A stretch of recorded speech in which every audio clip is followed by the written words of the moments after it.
Good morning, Jennifer. Good morning, Elaine. How are you? I'm great. How are you? I'm good. Today we're going to cover how to create a new client in Agency Systems. It's just real simple. You just choose a tab at the top, one of our 4 client tabs, and then you just click on the word New. This brings up the client information. One of the questions that everyone asks is, what is this auto? I bet that comes to your mind, doesn't it? It does. Am I doing an auto policy? Or No. Auto client? No, Jennifer, it's actually creating a numbering system that Newton assigns a number to each individual client. It's a unique number assigned to the client when you create a new client. So we will just create a new client here. Do you mind if I use your name? Go for it. So if this was a personal lines account, I would just be sure that this is now defaulted to regular personal instead of regular commercial. If it was a commercial account, it does affect the phone and fax number. For personal lines Look at that. and work. That's really unique, isn't it? It is. Very handy. All right, so we'll just put in an address.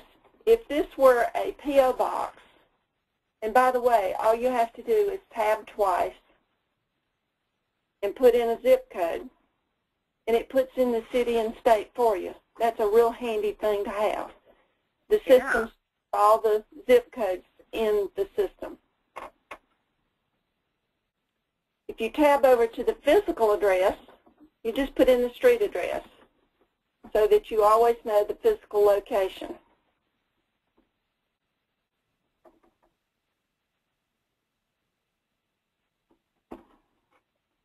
Also, the map to physical and mailing address is actually a link to MapQuest.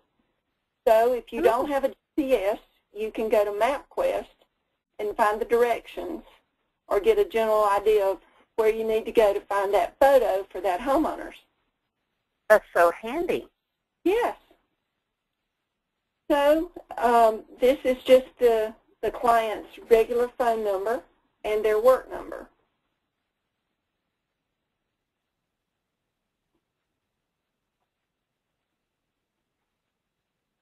Now, the producer code, it always defaults to the operator that is logged in.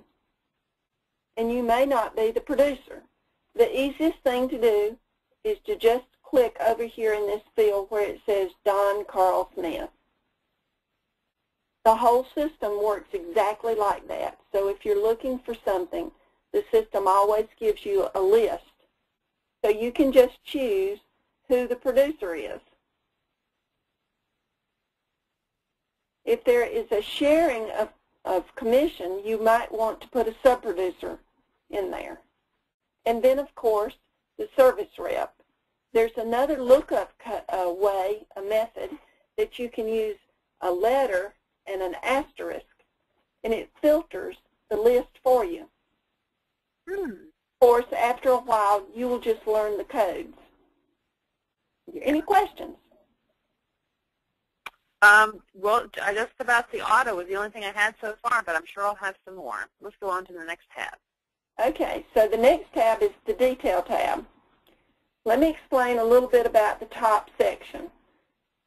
It says, can write new business. If you ever lost an account, you would just come in here, mark this no, and it would become an inactive client. Gets late charges. You may or may not charge late charges. Just leave the default at yes, and then you will never have to go back in and remark it if you decide to use late charges. And then the open item accounting and the both statements and forms is open item. So we default this all for you, so you don't even have to make any changes at all. The Is that type of thing changing it left up to my accountants then? Yes, that's true. The source of business code and the user codes are very useful for agency-defined options. Yellow page ad or referral could be an option here.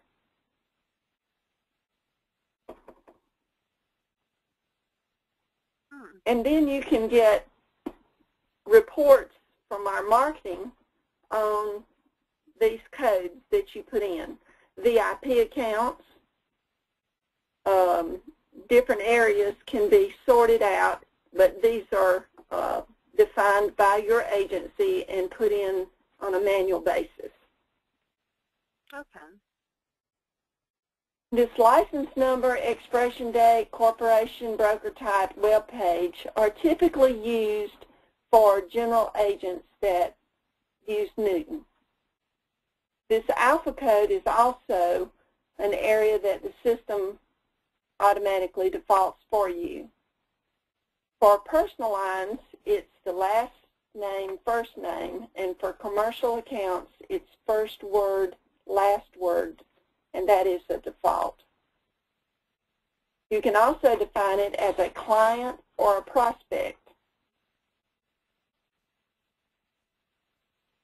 People always ask about this 1099 information. This is typically used for brokers or general agents. Okay. Contact. What about contacts here? Do I need to fill these out? If you want to fill them out, this is the time to save the information and then go back to the Contact tab, and you can add a contact. One common question is, why do I have to enter this in again? The reason is we put a cell phone number in here, and it's per individual. And of course, she might be the primary person for this account. And of course, that email address is all important. And we can mark people active or inactive on this client list. Any questions about this basic information? Looks good to me. Okay, on Makes this sense. tab, you can see that you can put in the Social Security number, the driver's license, gender, and so forth. Some people use this, but the only area that is reportable is this birthday list. And you can get birthday list if you manually put this in. The Social Security number, driver's license, some of this information downloads into your driver's list. So it's really up to you whether or not you want to manually maintain the information under your contacts.